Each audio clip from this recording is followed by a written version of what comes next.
On peut tout étudier sur la beauté d'une fleur. Maîtriser la botanique, comprendre la biologie moléculaire, mais ce ne sera jamais la fleur elle-même. Elle est comme une goutte d'eau dans la mer, couche après couche, la réalité de l'existence tout entière. En elle, il y a le miracle de la nature, le miracle de l'infini du Saint béni soit-il. Et de la même manière que l'on ne peut pas saisir cette fleur-là, même si on comprend toutes les règles qui la constituent. Faire une mitzvah, ça nous permet de saisir l'essence et l'infini de Dieu, même si on n'a pas toute l'expérience, on n'a pas toutes les sensations, les émotions qui nous permettent de ressentir, on n'a pas les clés, mais nous saisissons l'infini de Dieu à travers chaque mitzvah que nous accomplissons. Boker Tov les Koulam, bonjour à toutes et à tous. Infiniment heureux de vous retrouver en cette magnifique matinée que Dieu nous offre sur la terre. J'espère que vous allez bien. Je vous invite à partager d'ores et déjà ce cours-là de Chassidout, parce qu'il nous permettra de faire venir Mashiach. Juste après ces quelques notes de Nigou, nous étudierons ensemble notre Tania du jour. N'hésitez pas à chanter avec nous. Ay da la ya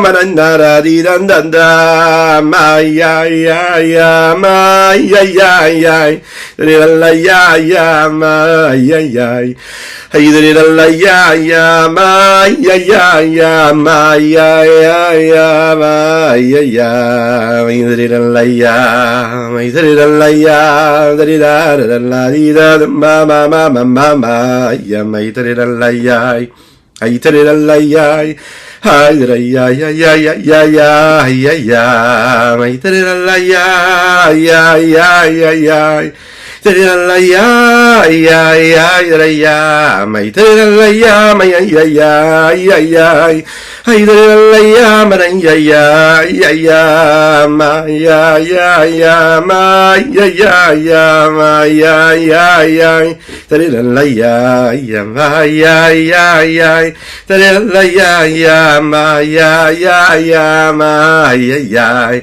ay la ya ya ma ya ya ya la yo ma ma ma ma ma ma ma ma ma la ya ya ay da ri ya ya ay ay yo yena ma ya ya ya ya. On va tout de suite commencer notre Tania. Et si vous me voyez regarder sur le côté, ce que je cherche, le nom exact d'une personne pour laquelle nous allons prier ensemble et à qui nous allons souhaiter une belle réfoua chez les mains, totale et complète, qu'Akadosh Baruch Hu la guérisse très rapidement et qu'on puisse vraiment en fait ne même plus parler de ces tracas, de ces peines et de ces soucis. On va faire une belle tfila et un beau shiur de Torah, et on n'hésitera pas à faire un teilim également ensemble. Si vous êtes avec des enfants, dites-leur de prier pour Odélia, pour une petite enfant d'ailleurs, Odélia Bracha Bat Devora, Léa Yehudit Kachem, il lui envoie une réfoua chez les mains totale et complète, et qu'on puisse danser Bezrat Hashem très rapidement et chanter pour des bonnes nouvelles, Bezrat Hashem. Nous étudions également pour la réfoua chez les mains de Avraham Nissim Ben Sultana. Nous étudions pour les Ilun Nishmat Rabbi Khalifa Ben Shimon, Suissa. Nous étudions pour la réfoua chez les mains encore un petit enfant aussi qui a besoin de cette réfoua, Elia Yaakov Nissim Ben Yosheva Riela. Et nous étudions bien sûr pour les Ilun Nishmat Nissim Ben Esther Geta. Le Nishmat a vu mourir à la vache à l'homme. Ça fait beaucoup là. Oui. Mais en fait, notre mission à nous, bien, c'est de faire Avat Israël, c'est d'aimer son frère juif comme soi-même. Alors si un mot de Torah, si un Teilim que l'on va dire, si un enfant va dire sur la route, soit aujourd'hui ou en replay, en live, peu importe, il va dire Amen à une bénédiction, alors là on a gagné. Je vous souhaite un grand Lechaim, Lechaim, Lechaim.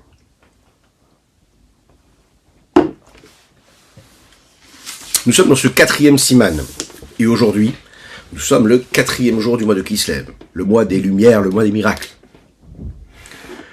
Bashenken mitzvot maasiot maase Elokim ema. Il est dit comme ça dans le Chumash Shemot que quand Dieu fait, Dieu il fait quelque chose de divin. Il ne fait pas ce que l'homme fait, limité. et qui s'en va lorsqu'il a créé un objet qui n'est plus dans l'objet. Dieu, il est l'objet. Il est l'élément. Lorsque nous avons un amour, lorsque nous éprouvons de la crainte intellectuelle, on peut considérer ça comme Maaseh Adam. C'est l'acte qui est motivé, qui est mis en mouvement par un homme. Même si ça reste un sentiment, même si ça reste une réflexion intellectuelle, c'est Maaseh Adam. C'est l'acte d'un homme. Ce n'est pas un acte divin. Donc, ce que je suis capable de saisir intellectuellement, avec les forces de mon âme, mes capacités, mes potentiels, ces actions-là, ces mitzvot-là, ce sont des mitzvot a priori de Dieu. Mais c'est moi qui les fais, c'est moi qui les vis. Avec mon intellect. L'homme, ce qu'il n'est pas capable de faire ici-bas, Dieu est capable de lui faire et de le créer depuis là-haut. Comment ? Eh bien, Dieu va créer un pont qui va traverser au-dessus de ce fossé-là qu'il y a entre les limites de l'homme et l'infini de Dieu. Là, on pourrait penser que Dieu est tout en haut et moi je suis tout en bas. On vient, on te dit, sache une chose, que Dieu crée un pont entre les deux. Il te laisse pas comme ça tout seul dans ta petite vie et tu as l'impression de faire quelque chose qui pourrait paraître insignifiant. Non, sache que tout ce que tu fais, ça a un impact considérable et ça te connecte avec l'infini. Et Dieu, lui, crée ce pont. Même si toi, dans tes limites, tu peux pas créer ce pont, Dieu le crée. La seule chose qu'il veut que tu vois et qu'il veut voir, c'est que tu prennes la peine de monter, de gravir les petites marches qui t'amènent vers ce pont.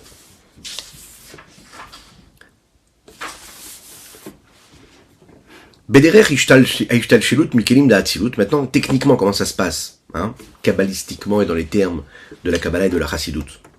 Il y a un système qui s'appelle les kelim, les réceptacles, qui eux sont là pour recevoir et pour intégrer cette lumière-là qui vient d'en haut. Et nous savons que ces kelim-là sont là dans chacun des mondes. Dans Hatzilut, dans Bria, dans Yetzira, dans Asiya. Alors ça commence par système d'enchaînement, c'est-à-dire que cela va se passer de Hatzilut ça va passer à Bria, Bria, Yetzira, Yetzira, Asiya. Et dans chacun, en fait, il y a l'essence de Dieu qui va se révéler en fonction des limites du monde. Et c'est ces corpus-là qui deviennent en fait ce pont-là, qui crée le lien entre Dieu, l'infini et l'homme. Ishtalshilut Mikelim, Bederich Ishtalshilut Mikelim d'Hatzilut, les Bria, Yetzira, Asiya, Mimautan, Veatzmutam, Deritzunitam, par et à travers l'intermédiaire de leur essence, de ce qu'ils sont, mais de manière extérieure. Alors qu'est-ce que ça veut dire ça ?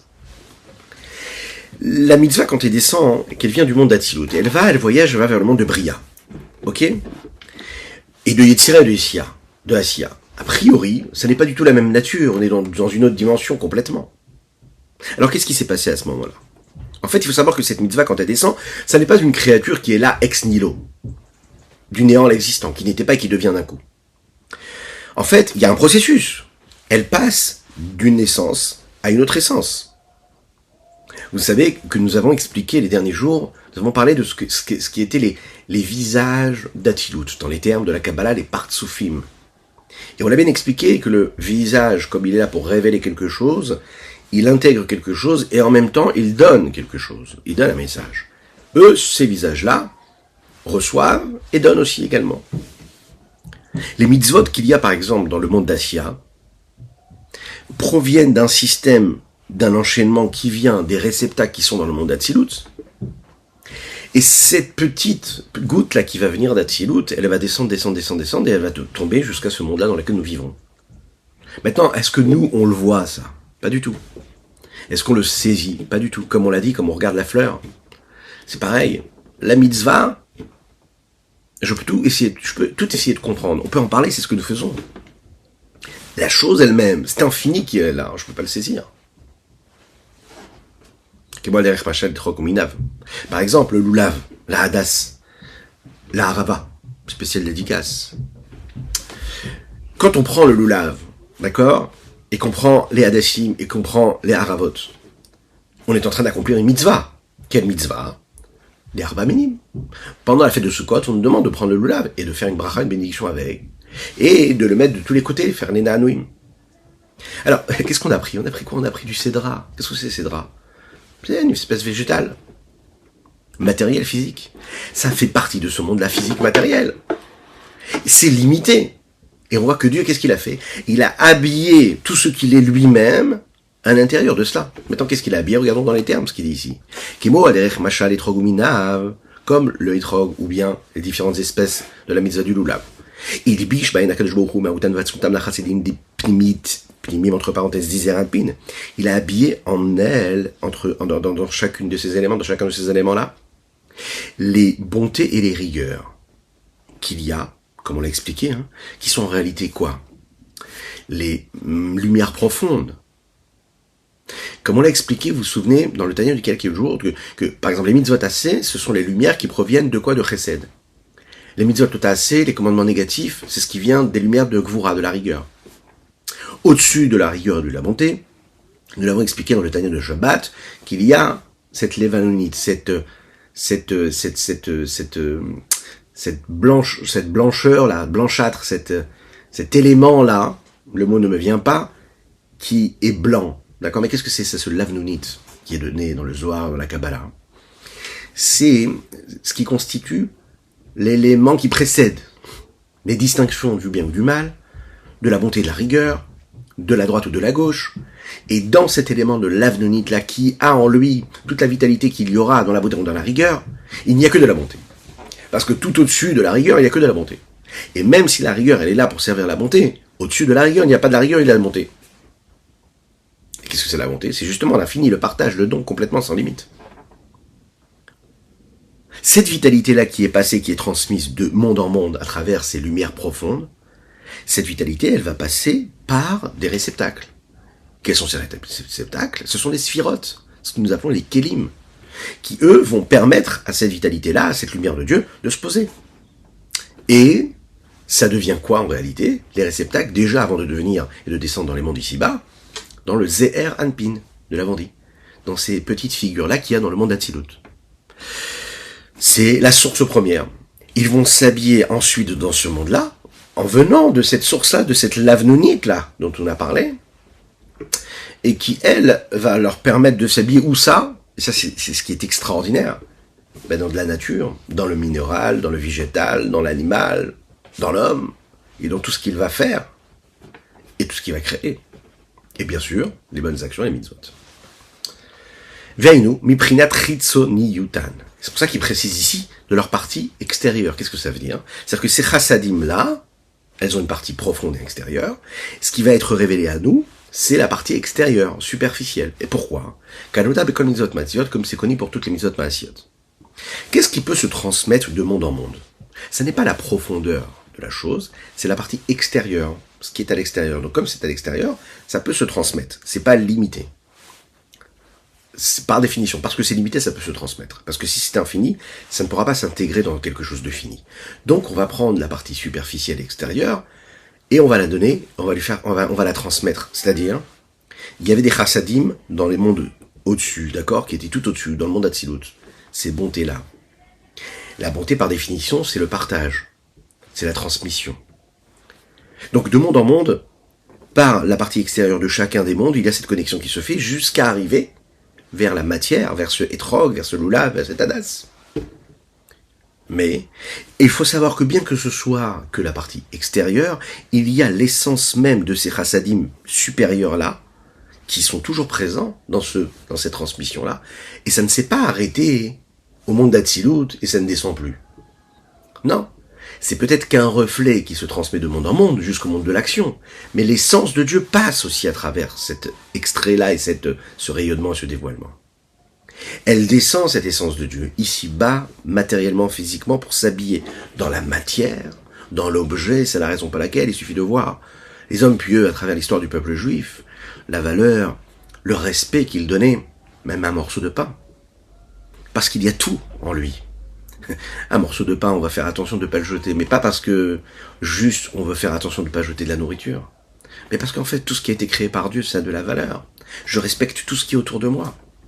Il n'y a rien qui peut être méprisé, il n'y a rien qui peut être dénigré. Tout a une valeur, tout a une présence de Dieu en lui.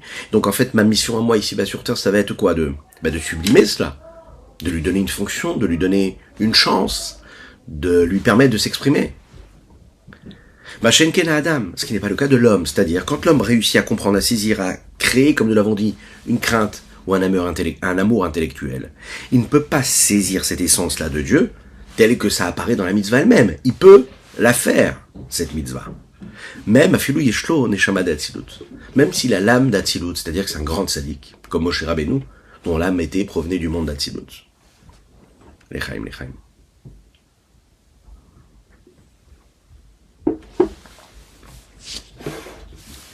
Ce n'est pas seulement la racine de l'âme qui permet une connexion particulière. La neshama, telle qu'elle est dans le corps physique ici-bas matériel, c'est une âme qui, elle, provient du plus haut et de la plus grande et de la plus belle des sources, l'infini. C'est pas seulement sa source, de sa neshama qui venait d'Atsilut, par exemple, ou bien la neshama elle-même, telle qu'elle apparaît dans ce corps-là ici-bas.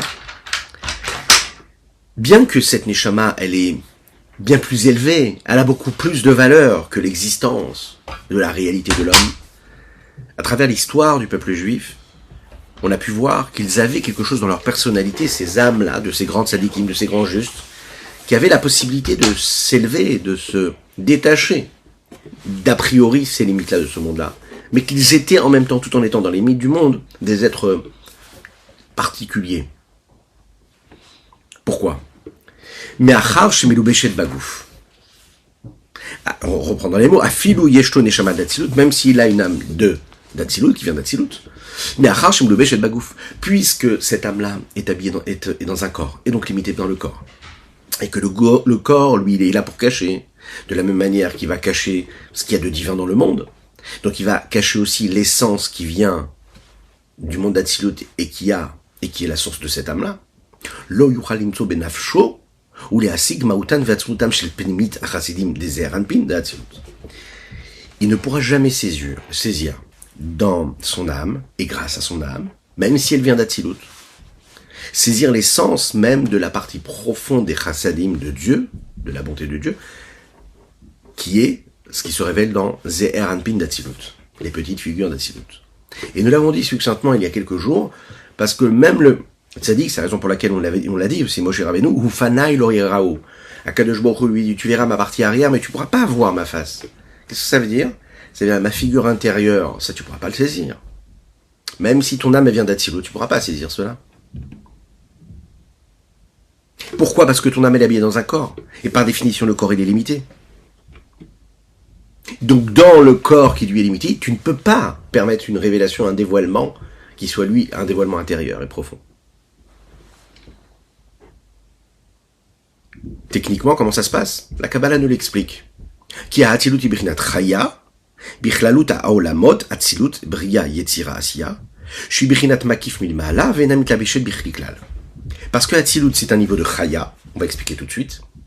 On sait que l'âme est constituée de différents niveaux. Nefesh, ruach, neshama, chaya, ichila. Et cette neshama, cet Atzilut, là, ce niveau-là d'Atzilut, il permet le dévoilement d'un niveau qui est celui de chaya, tel qu'il apparaît de manière globale dans le monde d'Atzilut, Bria, Yetzira, Asiya. Ce niveau-là, c'est quoi ? C'est ce que nous appelons un niveau de Makif, quelque chose qui entoure d'en haut, et qui ne s'habille pas dans le Kéli. Donc c'est une dimension d'un niveau qui ne descend pas, qui ne s'habille pas, qui ne rentre pas dans le réceptacle, dans les limites du réceptacle. Par définition, le Makif, c'est ce qui est à l'extérieur. Et si c'est à l'extérieur, ça n'est donc pas bloqué par le niveau qu'il y a à l'intérieur et par rapport aux limites du réceptacle dans lesquelles ça pourrait tomber. Ça reste à l'extérieur. Qu'est-ce que ça veut dire ? En fait, il faut savoir qu'il y a une correspondance entre ce qu'il peut y avoir dans les différentes facettes, dans les différents éléments qui constituent un monde, et dans les différentes facettes et les différents éléments qui constituent l'âme. Et on peut trouver un parallèle entre les deux. Chacun est là pour compléter l'autre et pour permettre à l'autre d'être ce qu'il est dans sa nature profonde. La particularité de ce qui est à l'intérieur, c'est que ça est à l'intérieur et c'est protégé par ce qui est à l'extérieur. La particularité de ce qui est à l'extérieur, c'est par définition de ne pas être à l'intérieur, et donc comme c'est pas à l'intérieur, donc c'est pas limité par ce qui se passe à l'intérieur du réceptacle. Et si ça n'est pas limité, donc ça a quelque chose en plus puisque c'est infini. Enfin, ça touche plus à quelque chose d'infini. Donc chacun, il est là pour servir quelque chose, parce que sans ce qui est à l'intérieur, il ne pourrait pas avoir l'extérieur, et sans l'extérieur, il ne pourrait pas avoir l'intérieur, puisque l'intérieur ne serait pas cadré par ce qui se passe à l'extérieur. Faisons les chaïm.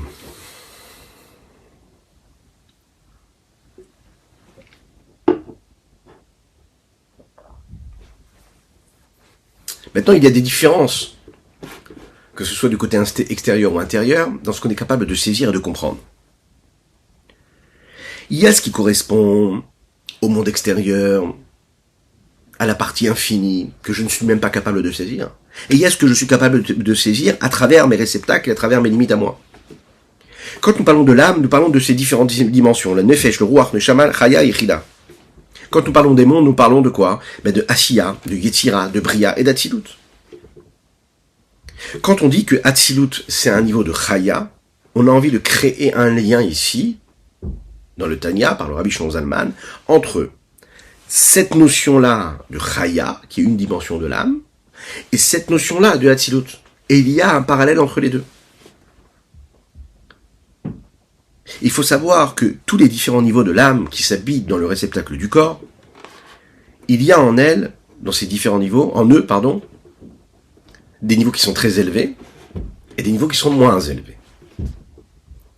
Les niveaux de l'âme qui permettent d'atteindre ce qu'on appelle le makif, c'est-à-dire à l'extérieur et qui entoure les mondes, pas parce qu'en fait il est capable lui-même de ressentir cela, lui et pas un autre, parce qu'en fait, à l'intérieur de lui-même, il a l'essence d'une âme que l'autre n'a pas. C'est parce qu'il a des capacités particulières. C'est parce que dans son essence, son âme a une différence particulière. La différence que l'on fait entre les différents niveaux de l'âme, par exemple Nefesh, Ruach, Neshama, c'est celle qui s'habille dans le corps de l'homme. Et les niveaux qu'on est capable de voir, les différences de niveaux qu'il y a dans Chaya et Chida, qui sont en réalité deux éléments dont l'âme est constituée, qui sont très très élevés, eux, c'est des niveaux qui vont rester plus dans le makif, et non pas de réceptacle pour s'habiller ici-bas. Ils vont se réveiller à des moments très particuliers de la vie d'un homme, comme par exemple quand il donne sa vie, qu'il fait Messirut Nefesh, alors c'est ce qu'on appelle le Yechida Shebe Nefesh, c'est la partie très très très profonde, le point culminant qu'il y a en lui, qui l'attache avec l'infini. Mais c'est un niveau qu'on ne révèle pas tous les jours, qu'on ne dévoile pas tous les jours, qui n'est pas dans les réceptacles de l'homme, c'est au-delà de la nature, il n'y a pas de raison, il n'y a rien, ça se réveille comme ça d'un coup. L'essence même d'Atsilut, ça n'est pas quelque chose qu'on est capable de saisir quand on est dans un corps. Donc l'âme ici-bas ne peut pas comprendre ce que c'est Atsilut, ne peut pas le saisir. De la même manière que Chaya, Yechida, Chaya et Yechida, les deux derniers niveaux de l'âme, ne peuvent pas être saisis et compris. Maintenant, quand on nous dit que Atsilut, qui est le niveau de Chaya, lui, crée le lien entre l'essence d'Atsilut, qui ne peut pas être comprise par l'âme puisqu'elle est habillée dans le corps, c'est de la même manière que Chaya, ça ne s'habille pas dans le corps. Alors la même chose, Atsilut, tu ne peux pas saisir dans les mondes qui suivent Atsilut, ce qu'est Atsilut. C'est la raison pour laquelle on a l'habitude de définir Atsilut comme étant un monde qui est le monde de tous les possibles, dans lequel il y a la possibilité de. Il y a la possibilité des différentes séphirotes, mais je ne saisis pas les séphirotes telles qu'elles sont apparentes dans les différents mondes ensuite. La même chose, Chaya. Chaya, c'est une dimension de l'âme qui dépasse les limites du corps, qui ces limites-là, peuvent intégrer et représenter les différences de nuances qu'il y a dans l'âme, à savoir Nefesh, Ruach, Neshama. Chaya, c'est au-dessus de tout. Chaya, ça dépasse tout. C'est une vitalité qui en fait est débordante, qui n'a pas de kéli, qui n'a pas de réceptacle. La seule chose qu'il faut réussir à faire, c'est réussir à créer un lien entre cet infini-là et les mondes qui sont après. Est-ce qu'on est capable de saisir l'essence? Ça, c'est plus compliqué. Comme le monde d'Atsilut, en fait.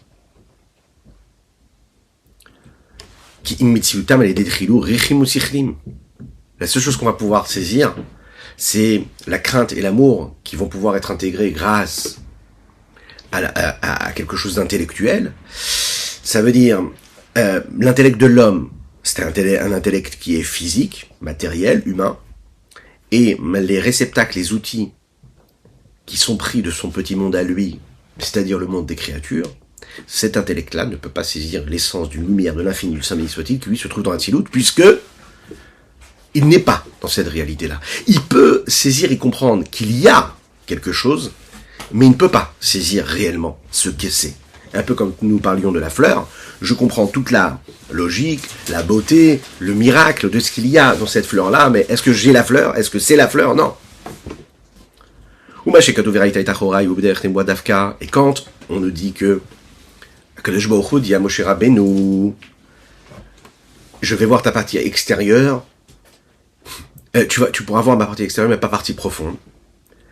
C'est précisément enfin une forme de prophétie ici. À quel moment il lui dit ça? Au moment quand il est sur le Har Sinaï. Au moment du Har Sinaï, c'est un moment de dévoilement. Moshe, il demande à Kadosh Baruch Hu, il dit Arenina et kevodecha, montre-moi qui es-tu, montre-moi ton honneur. Kadosh Baruch Hu lui dit non, tu peux pas, Panay lo iraou. Mais en fait, quand il lui dit Viraïta et Achora, et tu verras ma partie arrière, rien que ça déjà, c'est un dévoilement. C'est ça qu'il faut savoir. C'est bien plus que tout homme pourrait ressaisir lui-même par ses capacités à lui. Être capable de voir, et même de voir de manière spirituelle, c'est déjà une forme de capacité de saisissement, de compréhension de l'essence.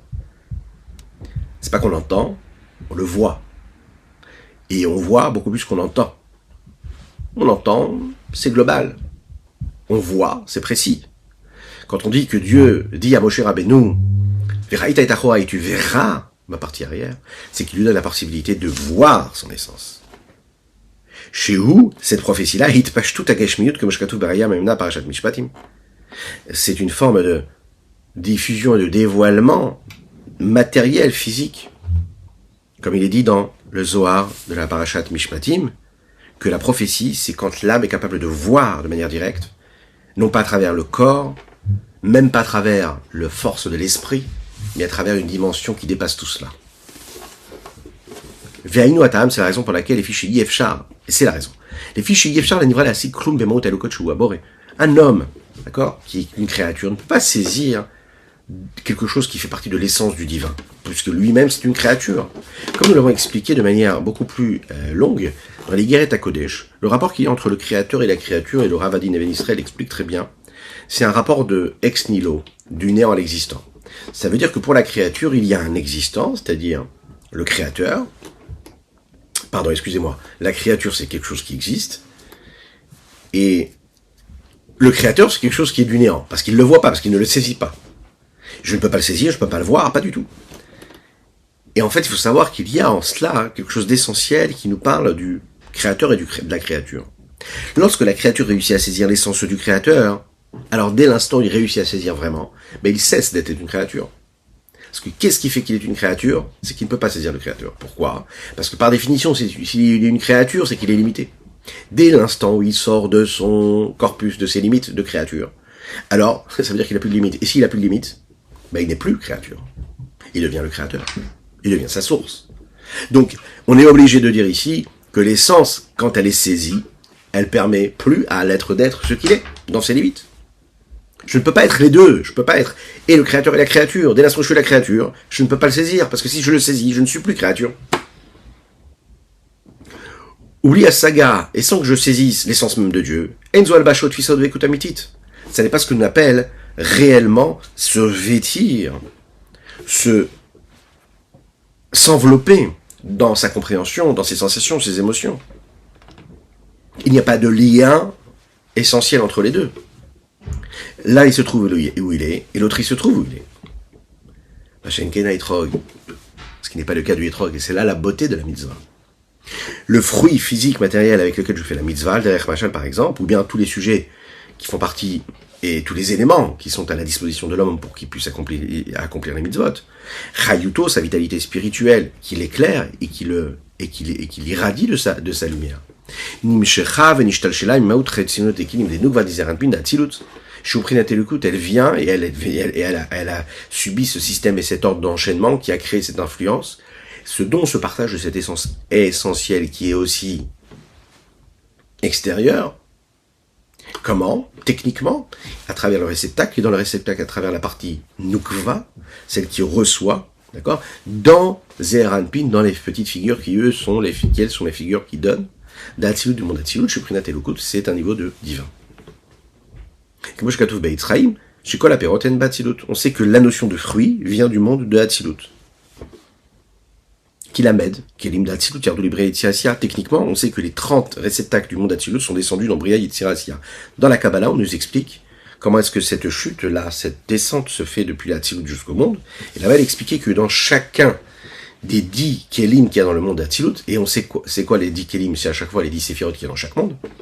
Donc, Bria, Yetzirah, 10, 10, 10, ça nous en fait 30. Eh bien, dans chacun, il y a une partie profonde, il y a une partie qui est intermédiaire, une partie profonde, une partie extérieure. Et donc, entre elles, si on rajoute, ça fait 30. Dans chacun des mondes, ça fait aussi 30, parce que dans chacune de ces 10 forces-là, il y a la partie profonde, la partie extérieure et la partie intérieure, intermédiaire et intérieure.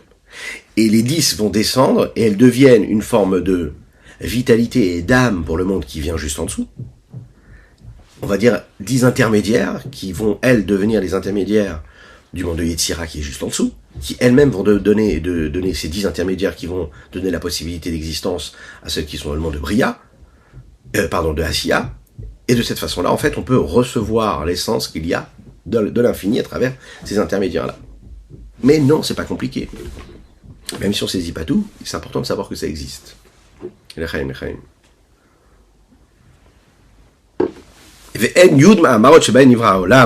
Ce sont les 10 réceptacles, les 10 séphirotes, les 10 paroles qui constituent l'âme du monde.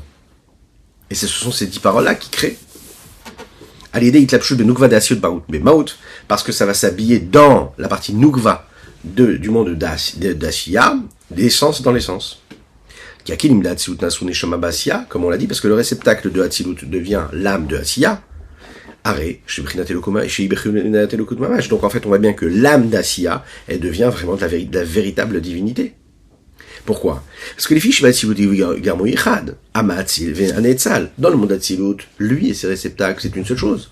Et si c'est une seule chose, celui qui donne, celui qui reçoit, alors à ce moment-là, validé, la vitalité qui descend dans ces réceptacles du monde d'Hatzilut, qui est quand elle s'habille dans l'essence de l'âme.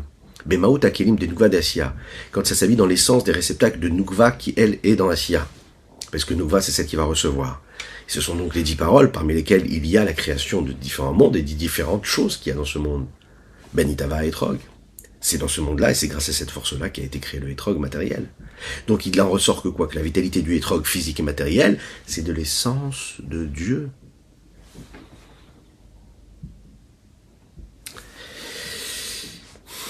Nimtsa tofes a Etrog ou Medarano Kilichato.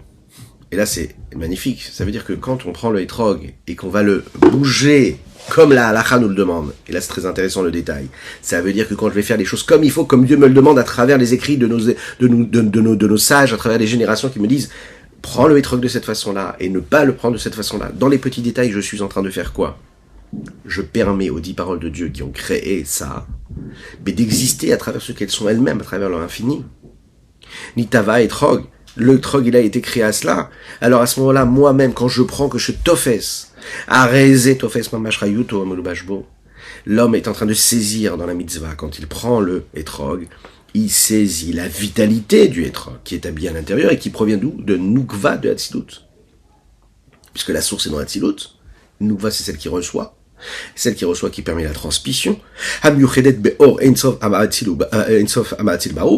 qui est en union totale avec les lumières de l'infini. Saint béni soit-il de celui qui donne, puisque celui qui donne dans Hatzilut et ceux qui créent dans Hatzilut, à savoir les réceptacles d'Hatzilut, c'est une seule chose. Donc puisque c'est ce que je reçois dans le Etrog, ce qui est habillé et qui est mis comme vitalité, alors je saisis ça en réalité. Donc je saisis Dieu, je saisis l'infini parce que je prends un Etrog dans mes mains. Ce qui n'est pas le cas de l'homme qui juste comprend, saisit, qui a une belle intention, mais qui n'agit pas. Il ne peut pas saisir la chose. Il peut la comprendre, donc il ne peut pas la matérialiser. Afayode Asod, même celui qui connaît, qui maîtrise tous les secrets ésotériques qu'il peut y avoir dans telle ou telle mitzvah. Et la mitziuta velo mauta. Il peut saisir le fait qu'il y ait une existence, mais il ne saisit pas l'essence. Et lorsque l'on fait une mitzvah, à ce moment-là, on réussit à saisir la chose, on saisit la vitalité. À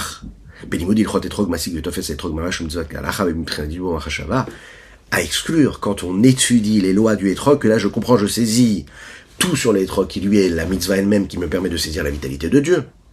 Donc, à travers ma parole et ma pensée, Vekol Sheken Alomed Asod, il y a plus forte raison, celui qui va étudier les secrets qu'il y a dans cette mitzvah, c'est-à-dire non seulement les halachot, mais aussi la partie profonde, ésotérique et cachée qu'il y a en elle, alors à ce moment-là, j'ai la possibilité de toucher à quelque chose qui est très très fort, très très puissant, puisque ça me permet de saisir la vitalité de Dieu qu'il y a dans cette matière. Vaste programme. Que Dieu vous bénisse et qu'il vous protège. C'était le Tanya du jour. Je vous invite à le partager, liker et commenter, afin que nous soyons encore et toujours plus à étudier cette sainte Torah. Et par cela, Mashiach arrivera. À bientôt.